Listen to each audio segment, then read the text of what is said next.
दोस्तों बहुत स्वागत है आप सभी का। आप देख रहे हैं इंडिया टीवी पर आज का सर्वे। आज पहले हम उत्तर प्रदेश की बात कर रहे हैं। लोकसभा चुनाव में खास तौर पर उन सीटों का सर्वे आपको हम दिखा रहे हैं जहां पर मुसलमान वोटर की आबादी 30% से ज्यादा है, यानी मुस्लिम बहुल आबादी वाला या मुस्लिम प्रभाव वाली सीटें इनको आप मान सकते हैं।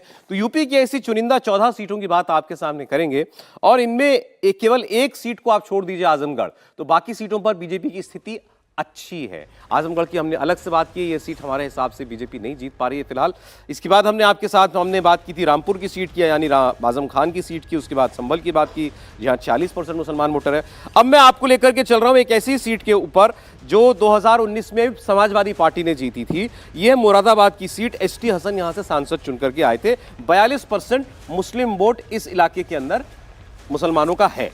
अब आप देखिए इस सीट पर मुस्लिम वोट का डिवीजन कैसे हो रहा है। 74% ये इंडिया गठबंधन को, जिसके पास भी ये सीट रहेगी, अब सपा को या कांग्रेस पार्टी को, एनडीए को यानी नरेंद्र मोदी को, उनके गठबंधन को 1% मुस्लिम वोट मिलेगा इस सीट से, हमारा ये सर्वे बता रहा है। बसपा को 12%, मतलब मुस्लिम वोट मुरादाबाद में तो खैर बहुत ज्यादा कोई डिवाइड हो नहीं रहा। अन्य को 13% मिल सकता है। फिर भी बीजेपी आगे दिखाई दे रही है हमें इस सीट के ऊपर। मतलब ये जो सारा वोट मुसलमानों का एक मुश्त इंडिया कैंडिडेट को जाएगा, उसके बाद भी बीजेपी के पक्ष में इस सीट पर लहर हमको दिखाई दे रही है। आगे बढ़िए साहब, अगली सीट की हम लोग बात करते हैं। ये नगीना की कॉन्स्टिट्यूएंसी है। यहाँ मुस्लिम वोटर की तादाद है 42%, 42%। 2019 में यहाँ बसपा के गिरीश चंद्र सांसद बने थे। इस बार आप देखिए समीकरण मुस्लिम वोट का 79%, लगभग 80% मुस्लिम वोट एक तरफा जा रहा है इंडिया गठबंधन के उम्मीदवार को, 3% मात्र नरेंद्र मोदी के एनडीए को, 10% बसपा को, अन्य को दूसरा। यहां भी मुस्लिम वोट डिवाइड होता हुआ नहीं दिखाई दे रहा। लेकिन क्या रिवर्स पोलराइजेशन हो रहा है जिसकी वजह से बीजेपी आगे दिखेगी इस सीट पर, नगीना की सीट। अब वेस्टर्न सहारनपुर में सहारनपुर की सीट की बात करते हैं। 39% मुस्लिम वोटर है इस सीट पर। बस ये सीट 19 में बहुजन समाज पार्टी जीती थी। 2024 का रुझान ये कह रहा है कि इस सीट पर भी बीजेपी जीत सकती है। 81% मुस्लिम वोट एक तरफा जा रहा है बिना डिवाइड हुए इंडिया गठबंधन को। 1% मात्र यहां भी एनडीए को, 5% मात्र बसपा को मिलता हुआ दिखाई दे रहा है। ये वेस्टर्न यूपी की कुछ सीटों की जो है हमने आपकी बात की थी, जहां पर मुस्लिम वोट भी है, जाट वोट भी है, दलित वोट भी है, सब। और मुस्लिम वोटर अच्छी खासी तादाद में जिन सीटों पर आपको दिखाई दे रहा है। फैज अहमद फैजी साहब हमारे साथ जुड़े हुए हैं, जाने माने लेखक भी हैं और पसमानदा समाज के लिए काम करते हैं। इस पसमानदा समाज में कुछ जड़ें बनाने की कोशिश तो मोदी सरकार ने भी की, काफी की, बल्कि उन्होंने अपने पार्टी के लोगों से कहा कि जाओ और पसमानदा समाज में काम करो बिना वोट मांगे, ताकि उन लोगों को लगे कि तुम्हारी नीयत काम करने की है, केवल तुम उनका वोट नहीं चाहते हो। लेकिन वोट तो नहीं मिल रहा है, ये तो हम देख रहे हैं भाजपा को, मुसलमान का वोट। जी, आपने बिल्कुल सही बात कही। जहाँ तक जब से मोदी जी ने पसमानदा के दुख दर्द की बात किया है, तो कुछ न कुछ वोट ज़रूर मिला है। जो पिछले कई एक चुनाव में आप 8 से 9% जो वोट मुसलमानों का मीडिया दिखा रहा है, उसमें जो मैक्सिमम वोट है वो पसमानदा समाज का वोट है। अब मैं आपको एक जनरल बात कहना चाहता हूँ कि अगर भारतीय जनता पार्टी मुस्लिम समाज में सामाजिक न्याय के प्रश्न को आगे करते हुए, उसको प्राथमिकता देते हुए अगर चुनाव मैदान में जाती है, तो निसंदेह जो पसमानदा समाज, जो कुल मुस्लिम समाज का लगभग 90% है, वो उसका वोट भारतीय जनता पार्टी को जाएगा। ऐसा इसलिए मैं कह रहा हूँ क्योंकि और कोई पार्टी जो है मुस्लिम समाज में सामाजिक न्याय के प्रश्न को एड्रेस करते हुए पसमानदा के दुख दर्द की बात नहीं कर रही है। लेकिन इसके साथ साथ जो 8 से 9% वोट आप देख रहे हैं, वो निश्चय ही 15 से 18% हो जाएगा अगर मुस्लिम समाज में सामाजिक न्याय के प्रश्न चुनाव के बीच में रहता है। क्या इसको जरा एक्सप्लेन कीजिए फैजी साहब, मुस्लिम समाज, मुस्लिम समुदाय के अंदर सामाजिक न्याय का क्या मतलब बात मैं कह दूं जी। मैं आता हूं उसी पे। तो जो 15 से 18 का जो मेरा अपना मानना है कि ये भारतीय जनता पार्टी की तरफ पसमानदा वोटर जा सकते हैं, तो न सिर्फ मुस्लिम बाहुल सीटों पे बल्कि अन्य सीटों पे भी जहां बहुत क्लोज फाइट पिछली बार भी 2019 के चुनाव में हम लोगों ने देखा था, इस बार भी कुछ सीटों पे हो सकती है, वहां ये पसमानदा वोटर बहुत निर्णायक भूमिका निभा सकते हैं, पहली चीज। दूसरी चीज, अगर सांप्रदायिक आधार पर वोट हुआ तो जनरलाइज न सिर्फ मुस्लिम बाहुल क्षेत्रों में बल्कि अन्य क्षेत्रों पे भी एज होल मुस्लिम समाज एक तरह से वोट करने का प्रयास करेगा। तो अब ये देखना है कि 2024 के चुनाव में सांप्रदायिकता ऊपर रहती है या मुस्लिम समाज में सामाजिक न्याय का प्रश्न। नहीं, आप जिसको सांप्रदायिकता कह रहे हैं, जिसको आप सांप्रदायिकता का नाम दे रहे हैं, उसका मतलब ये हुआ, क्या मतलब है? नहीं, उसका मतलब मुस्लिम वोट जो है एक तरफा बीजेपी को हराने वाले पक्ष की ओर जाएगा, यही मतलब कहना चाह रहे हैं आप? हाँ बिल्कुल, निश्चय ही। अगर क्या चीज चुनाव में ज्यादा मैटर करती इस पे देखते हैं। इस वक्त चुनाव में आप इस वक्त आपको मुस्लिम समाज का क्या मूड लग रहा है कि वो अभी इस वक्त आपको क्या क्या ट्रेंड दिखाई दे रहा है?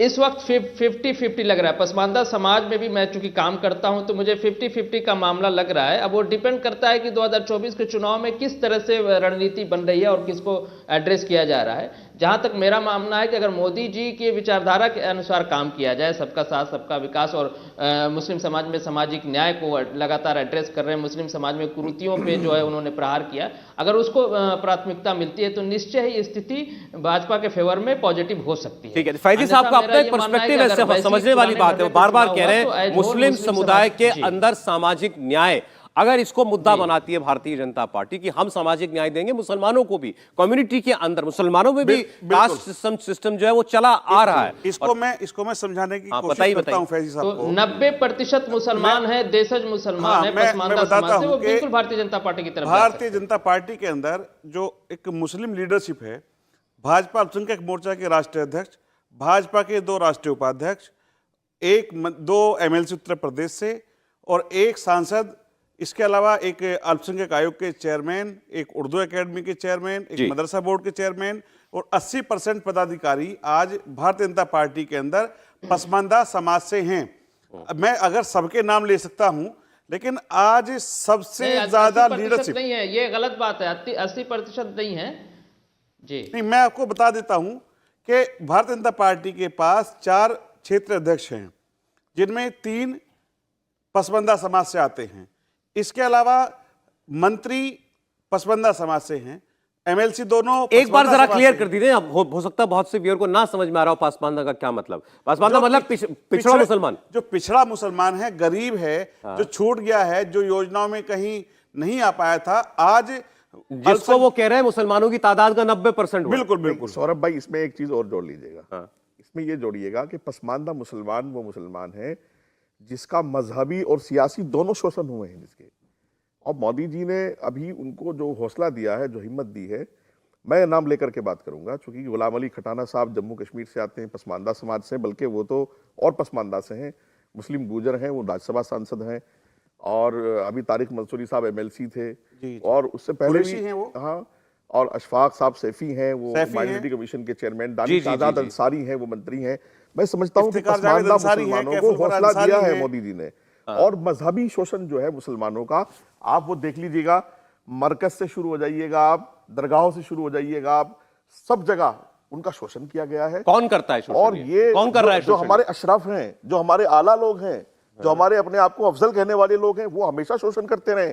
और मैं बिल्कुल ये बात सही है, देखिए मोदी जी ने अपनी तरफ से मुसलमानों ने कितना % वोट दिया, आगे कितना देगा, मैं सौरभ भाई इस पर कोई बात अभी नहीं कर रहा हूं, लेकिन मोदी जी ने पूरी कोशिश की 10 साल में, और कोशिश किया बल्कि करके दिखाया कि पसमानदा मुसलमान के साथ उन्होंने इंसाफ किया, उसको हौसला दिया, उसको हिम्मत दी। अच्छा, मैं तो उदाहरण के साथ बात करता हूं, जैसे फॉर एग्जाम्पल अभी नरेंद्र मोदी की सरकार ने ये 3 तलाक को खत्म किया, बिल्कुल, इसको कम्युनिटी ने कैसे लिया?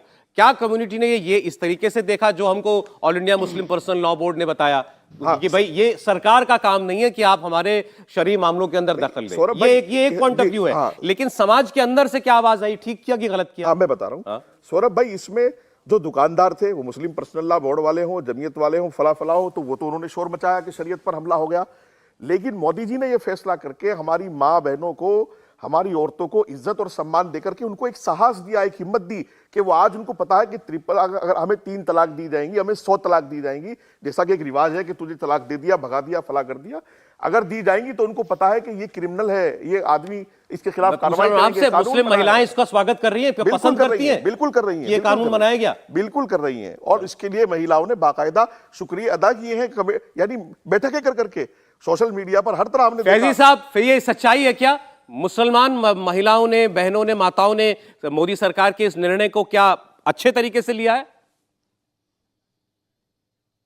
देखिए, हाँ बिल्कुल इसका सकारात्मक प्रभाव समाज पे पड़ा है, विशेष रूप से पसमानदा समाज में, क्योंकि 3 तलाक के भुक्तभोगी ज्यादातर पसमानदा महिलाएं, सिर्फ पसमानदा महिलाएं नहीं, पसमानदा पुरुष भी थे, क्योंकि जो देशज पसमानदा मुसलमान है उसका कल्चर भारतीय कल्चर। हमारे यहाँ कई एक शादी करने का या संबंध विच्छेद होने के बाद दोबारा शादी करने का चलन नहीं है अशराफ मुसलमानों की तरह। अशराफ मुसलमान में सुबह खाला की लड़की से शादी होती है, शाम तलाक होता है, शाम को दूसरे खाला की लड़की से शादी हो जाती है। पसमानदा समाज में ऐसा नहीं था, और 3 ट्रिपल तलाक से न सिर्फ पसमानदा की महिलाएं बल्कि पसमानदा के पुरुषों की भी घर बर्बाद हो जाते, तो उनको भी दूसरा रिश्ता नहीं मिलता था।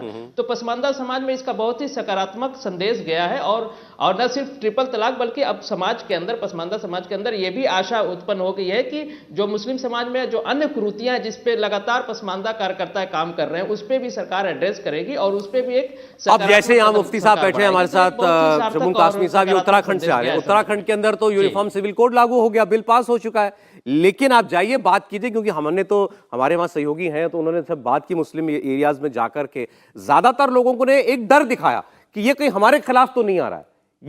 ये क्यों है कि अगर मोदी सरकार कोई ऐसा काम करने जाती है जिसका वाकई मुसलमानों पर भी असर पड़ेगा और धर्म के लोगों के साथ, तो मुसलमान समाज ये क्यों सोचने लगता है कि हमारे ऊपर ये प्रहार किया पहले भी कहा था कि किसी मुद्दे को देखिए सौरभ जी, मैंने पहले भी कहा था किसी मुद्दे को सांप्रदायिक मुद्दा न बनने दिया जाए। हमने कहा कि सांप्रदायिकता और सामाजिक न्याय एक दूसरे के व्युत्क्रमानुपाती है। मुस्लिम समाज में सामाजिक न्याय पे बात हो, सामाजिक कुरीतियों पे बात हो, उसमें यूसीसी भी आता है। सामाजिक कुरीतियां जो है मुस्लिम समाज में, जो पारिवारिक मामलों में उल्टे सीधे मध्य युग के शरिया कानून है, अरबी ईरानी कानून है, उसको एबोलिश करना जाए। इसको सांप्रदायिक मुद्दा न बनने दिया जाए, बल्कि इसको सामाजिक सुधार का मुद्दा बना के अगर सरकार पेश करती है, समाज पेश करती है, तो ठीक है सर, समाज में जो कुल मुस्लिम साहब मैं जरा कुछ और सीटें दिखा देता हूँ, डेटा भी हमारे पास है, उसके बाद हम लोग बात करेंगे। मैंने यूसीसी के फेवर में सौरभ जी एक बारी में एक कुछ अपनी बात पूरी नहीं कर पाए, क्लियर करना चाह रहे हैं बात। फैजी साहब आऊंगा, मैं आऊंगा, आप 1 मिनट दीजिएगा, मुफ्ती साहब बोलिए। इसमें एक चीज मैं और ऐड करना चाहूंगा कि इसको हम सांप्रदायिक मुद्दा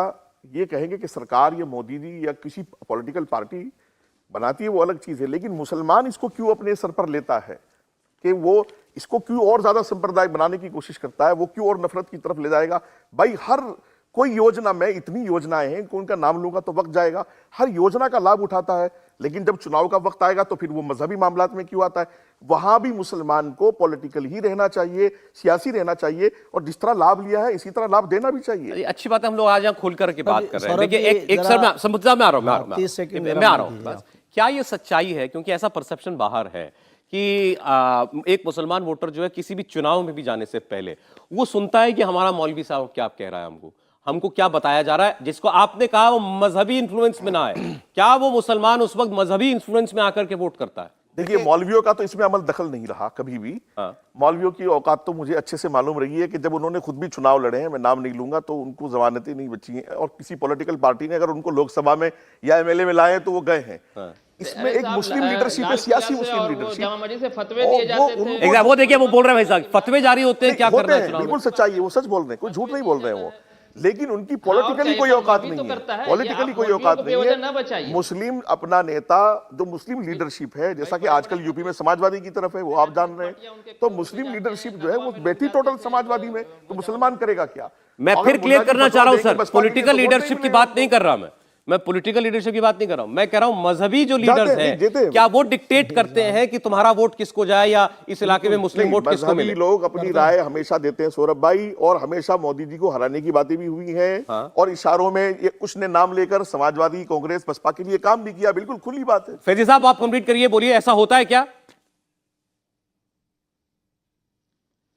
नहीं, बिल्कुल जो आपने, बिल्कुल सौरभ जी आप सही समझ रहे हैं। जो हमारा रिलीजियस लीडरशिप है, जो अशराफ उलमा हैं, वो बिल्कुल राजनीति को प्रभाव करते हैं। लोग जाके उनसे फतवे लेते हैं, जामा मस्जिद में जाते हैं, नदवा दारुल उलूम नदवा लखनऊ में जाके लोग कहते हैं, ये एक ट्रेंड चला है। आज भी देखिए दरगाहों पे लोग जा रहे हैं। तो ये जो रिलीजियस, जो अशराफ जहां हर जगह बैठा हुआ है, रिलीजियस जो लीडरशिप है, वो वहां इसको इन्फ्लुएंस भी करते हैं समाज पे। पसमानदा समाज कंफ्यूज हो जाता है, वो अपने सामाजिक न्याय और सामाजिक कुरीतियों से विमुख होकर सांप्रदायिक आधार पर इनके पीछे खड़ा हो जाता है। तो ये एक तो ये बड़ी इंपॉर्टेंट बात आज हम लोगों को पता चली और सबने इसको खुल के डिस्कस किया। ये भी टूटना चाहिए ना। अगर कोई वोटर है तो उस वक्त तो केवल वोटर रहे या आप शहरी बन जाए, वो देखे कि भाई मेरा क्या भला है, किसको मैं वोट करना चाहता हूं। वो उसके ऊपर ये इन्फ्लुएंस हावी नहीं होना चाहिए कि मेरा उलेमा क्या चाह रहा है। इस बात में कहना चाहूंगा, जिन पसमानदाओं को लगभग 4.5 करोड़ प्रकार से लाभ हुआ उत्तर प्रदेश के अंदर, और उसमें पसमानदा समाज के मौलाना भी हैं,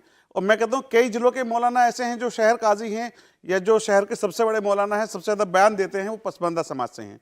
तो ऐसा कहना कि केवल पसमानदा मौलाना भाजपा के साथ है, पसमानदा हो या अशराफ हो, उसका विषय एक अलग है। पसमानदाओं को समाज का, देखिए मेरी बात होने दीजिए फैज साहब, मेरी बात होने दीजिए, मैं आपके बीच में नहीं बोलता हूं ना, अब बोलिएगा आप।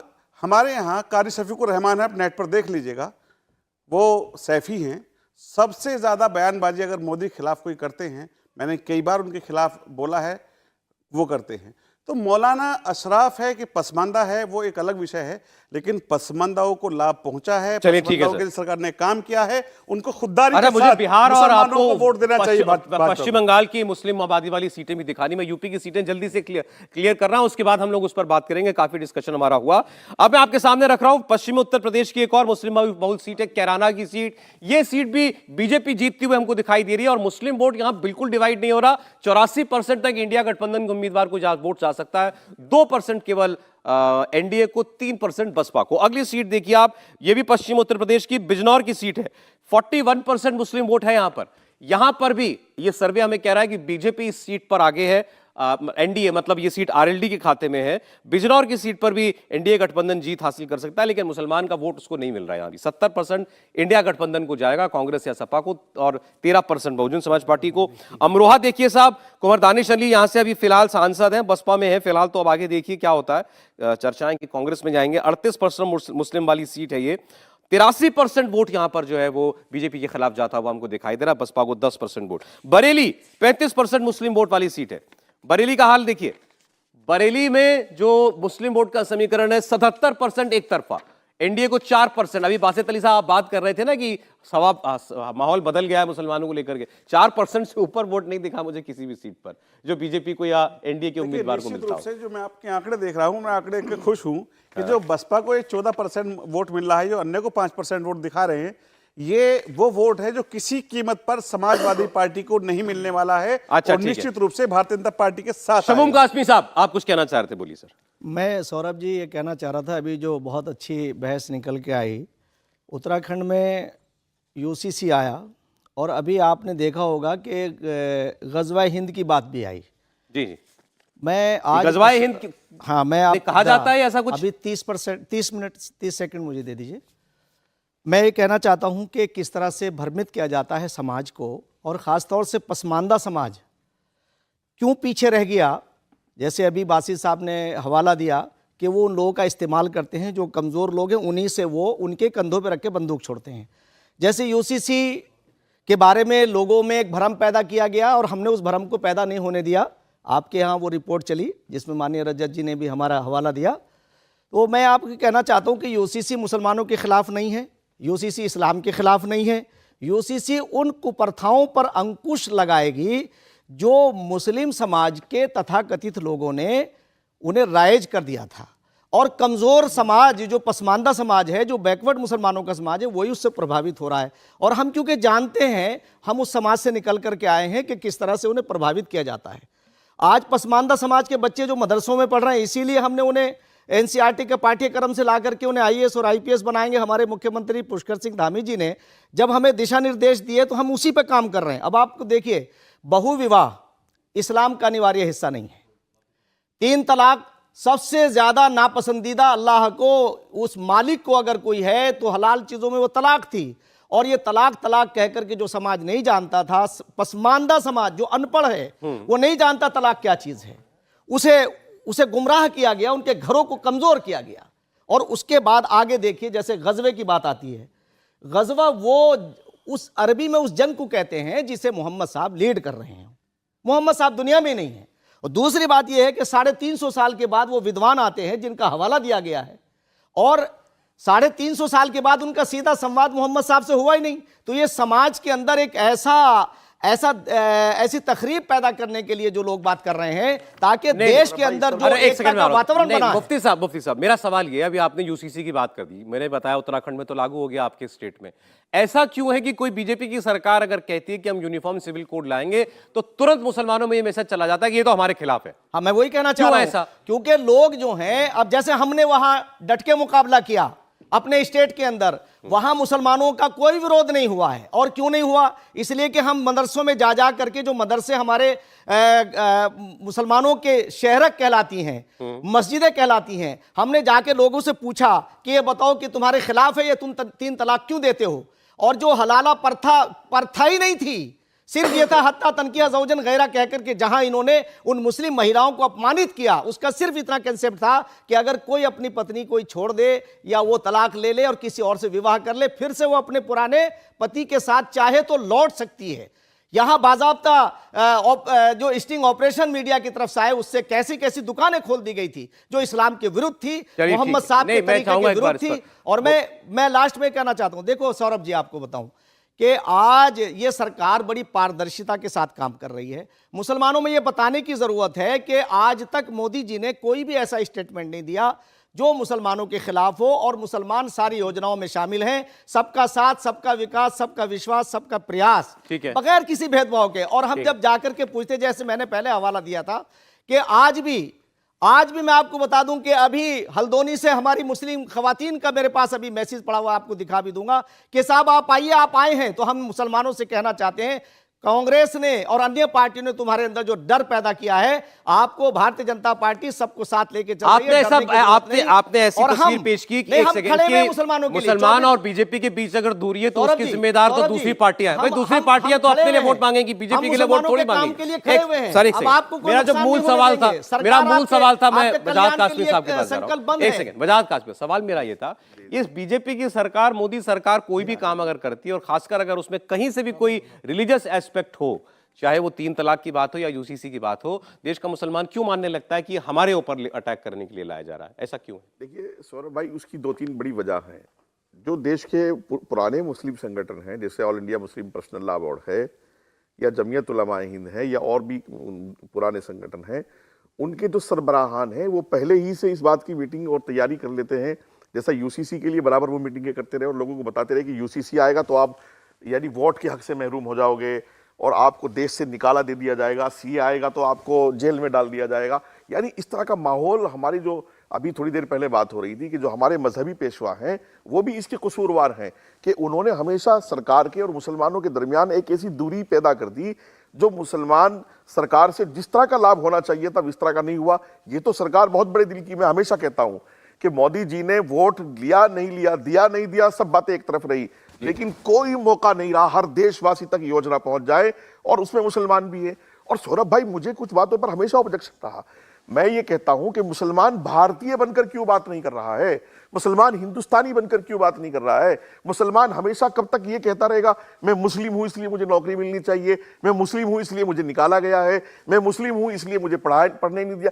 ये सब कब तक? हम सब भारतीय कब बनेंगे? हम सब हिंदुस्तानी कब बनेंगे? हम सब तरक्की के हिस्सेदार कब बनेंगे? अरे भाई, बातें, हमारी बातें मुख्तलिफ है, हमारी बातें मुख्तलिफ है सौरभ भाई। अब मुझे ये देखिएगा कि मोदी सरकार ने जितना काम किया है, क्या उस पर मना किया है कि इस पर हिंदू चलेगा मुसलमान नहीं चलेगा? फिर क्यों ये मोदी की मुखालफत कर रहे हैं? मुल्क में जितने भी हालात हैं, जितनी भी तरक्की आ रही है, जितना भी पैसा आ रहा है, सब कुछ क्या उस पर पाबंदी है? ये जितनी योजनाएं आई, क्या उनके सामने लिखा गया कि इसका लाभ मुसलमानों को नहीं होगा?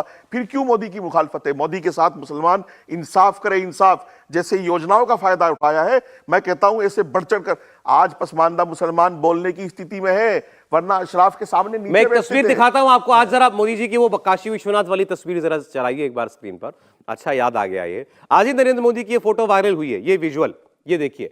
अब नरेंद्र मोदी का ये रूप देख करके, काशी विश्वनाथ मंदिर में हाथ में त्रिशूल लगा करके, माथे पर त्रिपुंड लगा करके, जब एक मुसलमान देखता है अपने प्रधानमंत्री को तो क्या सोचता है, आप ही बताइए। साथ साथ वो मेट्रो वाली तस्वीर भी आप जरा मंगा लीजिए, साथ साथ वो सैयदना साहब के यहाँ मुंबई में गए थे वो भी मंगा लीजिए, साथ साथ आप दुबई गए थे शेखों से गले मिल रहे थे, दुबई के बादशाह इधर आए थे, गले मिल रहे थे, सलमान आए थे, गले मिल रहे थे, पूरी दुनिया।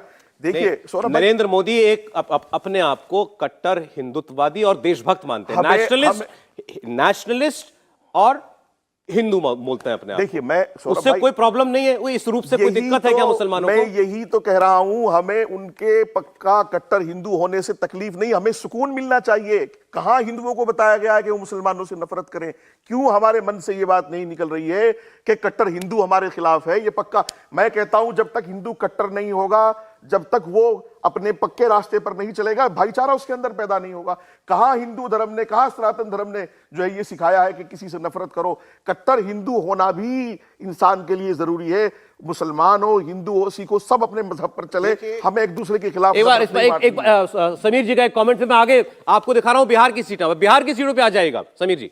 देखिए मुझे लगता है सौरभ जी, अब हिंदुस्तान का जो मुसलमान है वो 2004 और 2014 तक जो मनमोहन सिंह का कार्यकाल रहा था उसमें मुसलमानों के लिए क्या हुआ, और 2014 से लेकर 2024 तक प्रधानमंत्री मोदी ने मुसलमान समाज के लिए कितनी योजनाएं लाई, क्या काम किया, यह फर्क अब देखने लगा है और समझने लगा है। और मुझे लगा कि राष्ट्रीय सेवक संघ का अनुशासित संगठन एक मुस्लिम राष्ट्रीय मंच लगातार जमीनी स्तर पर जिस तरीके से लोगों को अवेयर कर रहा था, बता रहा था, उनका ओपिनियन चेंज कर रहा था कि भारतीय जनता पार्टी के आने के बाद, प्रधानमंत्री मोदी के आने के बाद उनके लिए जमीनी स्तर पर जो योजनाएं मिली है, उनको शौचालय मिले, प्रधानमंत्री आवास योजना के अंदर उनको मकान मिला, उज्ज्वला योजना के अंदर उनको सिलेंडर मिले, लोन मिला, उनको एजुकेशन में उनको फैसिलिटी मिली। तो अब ये मुस्लिम समाज समझ रहा है कि मस्जिद और मदरसे से जो उनके लिए फतवे जारी होते थे भारतीय जनता पार्टी का डर दिखाकर कि आप कांग्रेस को वोट नहीं दोगे तो भाजपा सत्ता में आ जाएगी, तो आप हिंदुस्तान में रह नहीं पाओगे, मुझे लग रहा है मुसलमान समझ रहा है कि 10 साल के अंदर अगर जमीनी स्तर पर उनके लिए किसी ने काम किया है, उनके विकास के लिए, उनके सामाजिक विकास के लिए किसी ने काम किया है, उनका जीवन स्तर बेहतर बनाने के लिए किसी ने काम किया है, तो 70 साल में जितना कांग्रेस नहीं कर पाई 10 साल में प्रधानमंत्री मोदी ने मुस्लिम समाज के लिए। देखिए यूपी की तो हमने बात की, यूपी की वो सीटें जो मुस्लिम बहुल भी है लेकिन जीत भारतीय जनता पार्टी रही है, वहां पर मुसलमान वोट 1%, 2%, 3% भाजपा को मिलता है।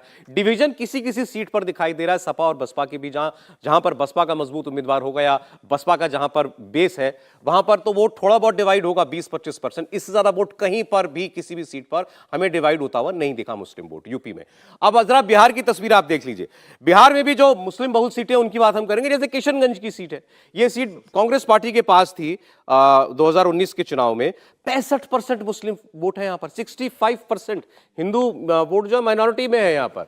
यह सीट कांग्रेस के पास थी, इस बार भी कांग्रेस वहां दिखाई दे रही है। यहां आपको एक बंटवारा सा दिखाई देगा, 61% वोट जाता है एनडीए के उम्मीदवार, इंडिया गठबंधन के उम्मीदवार को, अन्य को 30%।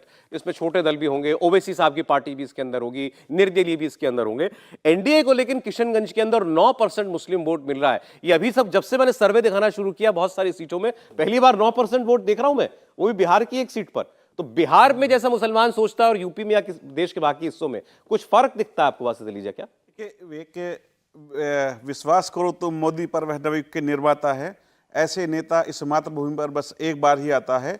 आज जो मुसलमानों का योजनाओं के अंदर जो बंटवारा है वो अब तक देश आज़ाद होने के बाद सबसे ज़्यादा है। 5.5 करोड़ स्कॉलरशिप मुसलमानों को मोदी जी की सरकार के अंदर मिली है, मुस्लिम बच्चों को। कांग्रेस की सरकार के अंदर यही स्कॉलरशिप 5 करोड़ थी। हज का कोटा 95,000 से 1,75,000 करने का काम भी मोदी जी ने किया है। ये काम करने वाले मोदी जी पहले प्रधानमंत्री जिन्होंने अपने 10 साल के इस कार्यकाल के अंदर, जिसमें 2 साल जो है कोरोना के कारण भी हज बाधित रहा, तो इसको वरना 1,95,000 उन्होंने करवा लिया था। ये ऐसे, और जो अकेली महिला है जो हज के लिए जा सकती है, ऐसा कानून लाने वाले, ऐसी छूट लाने वाले मोदी जी पहले प्रधानमंत्री हैं। मैं केवल देख रहा हूं कि आज पहली बार मुझे लगा यहां पर आपके सर्वे के अंदर आकर के आप जो बंटवारा दिखा रहे हैं, इस बंटवारे के अंदर सबसे बड़ी बात है कि इंडी अलायंस का जो वोट बैंक है मुसलमानों में वो घटा है। ये घटा है, और पिछले चुनाव 2022 के चुनाव में जहां आप 90% बताया करते थे, कहीं भी ये 80% से ऊपर नहीं गया है। आप अपना 9% नहीं देख रहे हैं, दूसरे का 90 नजर आ रहा है आपको? बिल्कुल, आपको 9% भी वोट मुश्किल से मिल रहा है। ये जो बंटवारा है, जो नहीं जानते उनको बता दूं, बीजेपी से है ये। ये जो बंटवारा है ये भारतीय जनता पार्टी की ओर आएगा, क्योंकि आज चलिए, ठीक है। मुसलमान दूसरी पार्टी देख मैं दिखा देता हूं आपको किशनगंज के बगल वाली सीट, कटिहार की सीट आपको ही दिखा देता हूं। यहां से जेडीयू के उम्मीदवार जीत गए थे और उस वक्त 2019 के इलेक्शन में जेडीयू एनडीए में थी, तो ये एनडीए को सीट मिली थी 2019 के अंदर। 42% मुस्लिम वोट वाली सीट कटिहार, कांग्रेस के तारिक अनवर हार गए थे यहां से, जेडीयू के दुलाल चंद गोस्वामी जीत गए थे। यहां देखिए आप जिस बंटवारे की वो बात करें, आज वो कह रहे हैं कि वोट घट रहा है, आप 75% कम वोट मानते हैं? 75% वोट आज भी कटिहार की सीट पर मिल रहा है इंडिया गठबंधन के उम्मीदवार को, आपको मिल रहा है 10%। अच्छा है, मैं तो कहता हूं 10% भी कम, मतलब आपको आ रहा है तो ठीक ठाक ही आ रहा है। नहीं, हम पूरे देश में लगभग 20% के वोट आसपास पाएंगे, क्योंकि बड़ी 20% तादाद मुस्लिम वोट भाजपा को मिलेगा। बिल्कुल मिलेगा। और ये चुनाव के बाद, मेरी बात आप याद रखिएगा, मैं चुनाव के बाद आपसे मिलूंगा, एक बार याद दिलाऊंगा अपनी बात को। और ये इसलिए मिलेगा कि पहली बार गरीब मुसलमान के लिए काम मोदी जी की सरकार के अंदर हुआ है। पहली बार उनके लिए राशन की व्यवस्था, घर की व्यवस्था, उनके इलाज की व्यवस्था, उनकी गरीब बेटियों की शादी की व्यवस्था, पहली बार जिस पसमानदा समाज की हम बात करते हैं, पहली बार किसी प्रधानमंत्री ने वास्तव में चिंता की, उनको योजनाओं में हिस्सेदार बनाया, उनको सरकार में और शासन के अंदर बिठाया, उनको नौकरियों के अंदर लाए, उनके उत्थान के लिए, गरीब के उत्थान के लिए काम किया, और ये महिलाओं के सम्मान के लिए काम किया। मैं उत्तर प्रदेश के अंदर रामपुर के अंदर, हम जिसकी रामपुर के बात कर रहे थे, सबसे बड़ा पसमानदा सम्मेलन हमने रामपुर के अंदर किया था और रामपुर की सीट हम जीते थे।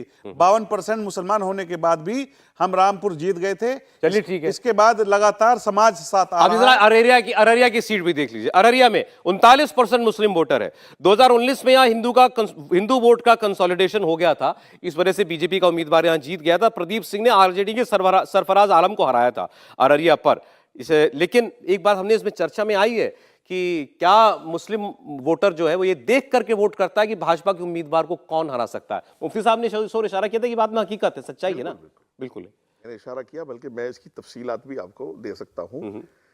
तो ये बीजेपी को हराने से अपनी पसंद के उम्मीदवार को जिताने तक का सफर कैसे तय होगा? सौरभ, एक याद करो, आपको अगर याद आ जाए, और जितने भी मेरे यहाँ पैनलिस्ट भाई बैठे सबको याद आ जाएगा कि अरशद मदनी ने कहा था कि मोदी को जो हराए उसको वोट दो। याद है आपको वीडियो? नहीं तो अगर आप निकलवा भी सकते हैं, आज दिखा भी दे तो अच्छा है, ताकि देश देख ले और यहाँ मेरी बात को कोई झुठला ना सके। हमेशा हमारे मजहबी लोग इस तरह की बातें करते रहे कि जहां मोदी को जो कैंडिडेट हरा रहा है, और फिर हुआ भी वैसा ही, कहीं बसपा का कैंडिडेट था, कहीं सपा का था, कहीं आरएल, जो भी था वो जो हरा रहा था वैसा हुआ। लेकिन ये बात सच्चाई है कि आज के वक्त में और उस 10 साल के वक्त में मैं खुद से फर्क देख रहा हूं, और ये मोदी जी की काबिलियत है। आज मैं देख रहा हूं कि मुसलमान चौराहे पर आकर के कह रहा है कि हाँ ये मोदी जी ने कराया है, ये मकान मोदी जी ने दिया है, ये शौचालय मोदी जी ने दिया है, ये सिलेंडर मोदी जी ने दिया है। और सौरभ भाई, अरे ठीक है, सिलेंडर दिया मोदी जी ने, घर बना दिया, टॉयलेट बना दिया, सब बना दिया, लेकिन वोट मुझे 1-2-4% दिख रहा है। छोड़ दीजिए उसको। मोदी जी के राज में फैसला सुप्रीम कोर्ट का था, लेकिन राम का मंदिर भी बन गया अयोध्या के अंदर। अब मुझे बताइए, अब मैं ऐसे लोगों को जानता हूं जिनको इस बात से तकलीफ भी होती है, जिनको लिखता है कि यहां तो पहले बाबरी मस्जिद खड़ी थी, उसकी जगह पर अब राम का मंदिर दिख गया। तो ऐसे काम भी तो इस सरकार में हो रहा है ना? क्या उनको स्वीकार कर पा रहे हैं मुसलमान? नहीं, देखिए सुनिए, सुप्रीम कोर्ट में मुसलमान लड़ रहा था, दोनों पक्ष लड़ रहे थे। सुप्रीम कोर्ट हमारे लिए अदालत उज़्मा है, सुप्रीम कोर्ट पर हम कैसे टिप्पणी करेंगे? और हमेशा से ये मजहबी लोग, मुस्लिम पर्सनल लॉ बोर्ड के जनरल सेक्रेटरी जो उस वक्त थे वली रहमानी, जो लड़ रहे थे, अब के जनरल सेक्रेटरी, या जमीयत के दोनों सदरों को आप देख लीजिएगा, हमेशा आप ही के 10 बार शो में आके कह गए होंगे कानून सर्वोपरि है, जो अदालत कहेगी वो करेंगे। और फिर उनको इस बात की चीज होती है कि वहां राम मंदिर क्यों बन गया? भाई अदालत उज़्मा का ऑर्डर था इसलिए बन गया, मुबारकबाद नहीं दे सकते तो कम से कम नफरत की बात। आप बिहार की सीट चला दीजिए इस पर जी। नहीं सर, मैं आज ईमानदारी वाली बात हो रही खुलकर। जी। मैं ये कह रहा हूं कि जब वहां राम मंदिर बन गया तो लोगों में इस बात, मुस्लिम समाज में क्या टीस है इस बात की? है सौरभ भाई, है ना? है बिल्कुल। हाँ, तो हमको बताना चाहिए भाई, सोशल मीडिया पर सामने आइए, फेसबुक पर आइए, व्हाट्सएप पर आइए, और अगर किसी मेरे जैसे आदमी ने बड़ा दिल करके मुबारकबाद दी है तो उसको माँ बहन की गालियां खानी पड़ी है, उसको समाज का बाइकाट झेलना पड़ा है। क्या नहीं झेला है? सबने झेला है। और इस बात को हम जानते हैं कि जब सही बात करने की कोशिश की गई है, देखिए सुप्रीम कोर्ट का फैसला था, राम मंदिर बन गया, सरकार ने तो नहीं बनाया, सरकार का तो निर्णय नहीं था, या हिंदुओं ने खुद से जबरदस्ती नहीं बना लिया था जाकर के। उसके बावजूद ओवैसी जैसे लीडर और ऐसे सैकड़ों लीडर थे जो आज भी कहते हैं कि हम बाबरी मस्जिद को कभी नहीं भूलेंगे, और मुसलमान उस पर नाराए तकबीर बुलंद करता है। आपने दिल्ली में देखा, एक पुलिस वाले ने हरकत तो फिर क्या बदल गया? अभी आप कह रहे थे 10 साल में बहुत बदल गया, क्या बदला फिर? आम मुसलमान जो है, पसमानदा मुसलमान जो है, या यानी कमजोर मुसलमान जो है वो मोदी जी की बात को सुन रहा है, ये बदल गया। नहीं, वो वरना मैं नाम फिर भी मैं नहीं सुन- फिर बात कह रहा हूं, वो ये भी तो देख रहा है कि वही मोदी राम जी के मंदिर में जिस दिन प्राण प्रतिष्ठा थी तो उस दिन मोदी जी का भाषण हो रहा था। देखिए सुनिए, राम मंदिर मोदी जी ने नहीं बनाया, यही तो मैं बता रहा हूं कि सुप्रीम कोर्ट मोदी के जी ने आदेश नहीं पे बना बनाया, ठीक है, है। सुप्रीम कोर्ट के लेकिन आदेश पे बना। मोदी जी की सरकार के वक्त बना। तो भाई इसमें मोदी जी की क्या गलती है? सरकार तो जिसकी भी होती, सुप्रीम कोर्ट का आदेश आता वो तो बनना ही था। तो जो समझदार मुसलमान है वो समझ भी रहा है, और जिसको राजनीति करनी है वो खुल के कह रहा है कि मोदी जी ने बनाया है। भाई एक आपने सौरभ भाई ये भी तो देखा होगा डबल स्टैंडर्ड, कि सुप्रीम कोर्ट अगर साध्वी प्रज्ञा को कहे कि भाई आप जाए, आप बरी हैं, तो सुप्रीम कोर्ट ने गलत किया। और अगर लेकिन आपने कहा एक टीस है, हाँ, एक टीस है, बिल्कुल है, बिल्कुल है, और वो निकल के आती भी है सामने।